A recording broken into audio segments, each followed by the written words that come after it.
प्रश्न तुमचे, उत्तर आमचे. अचूक, निर्भीड आणि सडेतोड.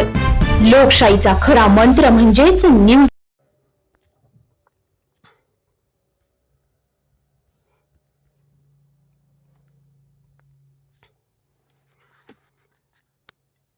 येवले शहरात 3 दिवस मकर संक्रांतीचा उत्सव मोठ्या जल्लोषात साजरा केला जातो. या निमित्त शहरात मोठी रेलचेल व आर्थिक उलाढाल देखील होते. 3 दिवस चालणाऱ्या उत्सवात ढोल, ताशा, स्पीकर, सनई वाद्य आणि हलकडीच्या तालावर सुरू होते पतंगाची काटाकाटी.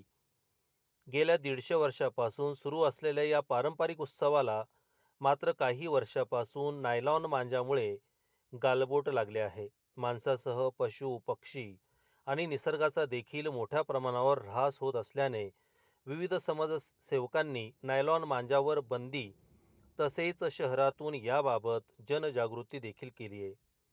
पोलीस प्रशासन आणि नगरपालिकेची संयुक्त कारवाईमुळे शहरातून अनेक लोकांनी नायलॉन मांजाऐवजी पारंपरिक मांजाला पसंती दिली आहे.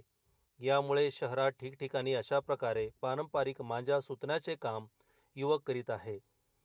या झालेल्या जागृतीमुळे समाजसेवक, पोलीस प्रशासन आणि नगरपालिकेचे सर्वत्र कौतुक आणि अभिनंदन केलं जात आहे.